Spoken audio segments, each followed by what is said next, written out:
Assalamualaikum warahmatullahi wabarakatuh. Halo guys, jadi di video kali ini kita bakal membahas tentang poin.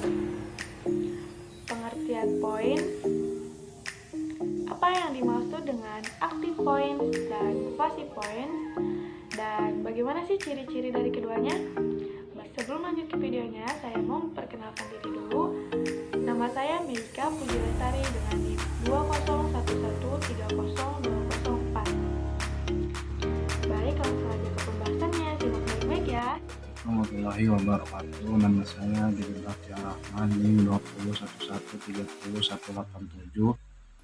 Saya pemateri satu yang akan membacakan tentang puitis. Dalam linguistik gramatikal, konstruksinya sejumlah model tata bahwa semua berlangganan ke gagasan bahwa pengetahuan tentang bahasa didasarkan pada koleksi bentuk dan fungsi pasangan. Sisi fungsi meliputi apa yang umum dipahami sebagai makna, konten atau maksud. Itu biasanya meluas lebih dari kedua bidang konvensional semantik dan pragmatik bahasa. Ada dua jenis kalimat voice, yaitu active voice, kalimat aktif, dan passive voice, kalimat pasif. Passive voice. Passive voice adalah suatu bentuk kalimat di mana subjek kalimat menerima aksi, bukan melakukan aksi, tidak seperti active voice yang fokus terhadap pihak yang melakukan aksi, doer of action. Bentuk ini lebih berfokus kepada pihak atau objek yang menerima hasil dari suatu aksi tersebut. 1. Rumus passive voice. Untuk membentuk kalimat pasif, rumus sederhana berikutnya biasanya digunakan tetapi tetap harus disesuaikan dengan tense kalimat, subjek. Penggunaan kalimat pasif dengan prefix continuous tenses biasanya jarang dilakukan karena menghasilkan struktur kalimat yang terlalu rumit dan sulit dipahami. Oleh karena itu, hal ini sebaiknya dihindari meskipun secara tata bahasa benar. Umumnya, kalimat aktif yang bisa ditransformasi menjadi kalimat pasif terbentuk kalimat aktif yang mengandung transitif verb, kata kerja yang memerlukan objek langsung seperti much, free, dan sebagainya. Pasif yang mengandung intransitif verb, kata kerja yang tidak memerlukan objek langsung seperti verb, dan dia tidak bisa diubah menjadi kalimat pasif. Namun apabila intransitif verb tersebut diikuti oleh preposition, ada kemungkinan kalimat tersebut bisa diubah menjadi kalimat pasif, tapi kalimat pasif yang terbentuk akan sangat kaku. 2. Ciri-ciri passive voice. To be tidak kata baik. Kata ini bukan merupakan syarat yang harus ada dalam kalimat pasif. Yang dapat dijadikan kalimat pasif adalah verbal sintese, kalimat yang terdirinya kata kerja. Verbal sintese dapat dirubah. Hasil dari kalimat pasif adalah kalimat yang memiliki objek berderita. Perubahan aktif pasif atau sebaliknya tidak berubah makna kalimat. Perubahan itu terjadi hanya pada struktur kalimatnya saja. 3. Penggunaan dan contoh passive voice. Kalimat pasif umumnya digunakan dalam kondisi sebagai berikut. 1. Ketika pelaku aksi tidak diketahui mana hasil. Dalam contoh passive voice ini berbicara tidak mengetahui apa yang mencuri dompetnya. 2. Ketika pelaku aksi doer of action sudah jelas dan tidak perlu disebutkan. Dalam contoh ini sudah sangat jelas bahwa petani adalah pelaku aksi atau orang yang menang panjung. Pelaku aksi dalam passive voice. Dalam beberapa kondisi menggunakan passive voice yang baik, yang menyatakan pelaku aksi tidak digunakan karena beberapa alasan bagaimana tertulis di atas. Namun sebenarnya kita dapat memasukkan pelaku aksi jika informasi tersebut sangat penting atau dalam kondisi sebagai berikut. 1. Ketika terdapat informasi baru kalimat kedua but lewat from water is air kemasan berasal dari air pegunungan, itu diproduksi oleh perusahaan air. Ketika mengetahui nama jelas pelaku aksi atau pelaku aksi adalah orang terkenal, Siti Nurbaya. 3. Ketika identitas pelaku aksi sangat mengejutkan atau tidak dikira-kira, sulit dipercaya bahwa melodi yang indah ini diciptakan oleh anak berusia 8 tahun.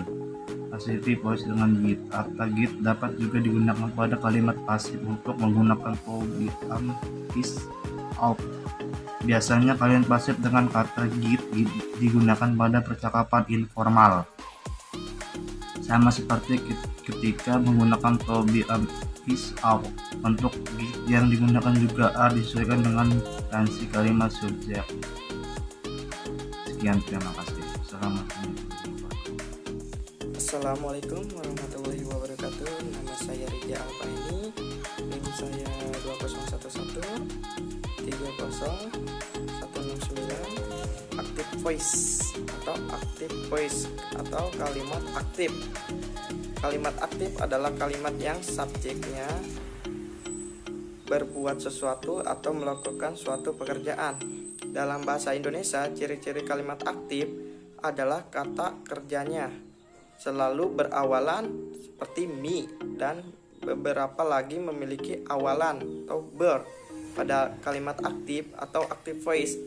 Ini kita cukup menggunakan bentuk dasar dari kalimat atau kata kerja seperti verb dalam penyelesaian kalimatnya. Subjek atau pelaku tindakan seperti verb, kata kerja tindakan atau tindakan. Plus atau min, objek langsung atau penerima tindakan seperti objek langsung atau dapat berupa kata benda, kata ganti, atau pengganti kata benda. Ditambahkan hanya jika tindakan merupakan kata kerja transitif. Dan rumus active voice seperti S plus V atau kata kerja yang disesuaikan dengan tense-nya plus O. Ciri-ciri active voice pada kalimat aktif, subjeknya melakukan suatu tindakan yang langsung mengenai objeknya. Atau kalimat aktif memiliki pola SPOK atau SPK. Predikat kalimat aktif selalu diawali dengan imbuhan mi atau ber. Kalimat aktif memerlukan objek setelah mendapatkan predikat subjek ditambah pelengkap atau keterangan. Penggunaan dan contoh active voice. Sebagai berikut beberapa contoh suatu aktif dalam kalimat. Contohnya, Tony meets them everybody.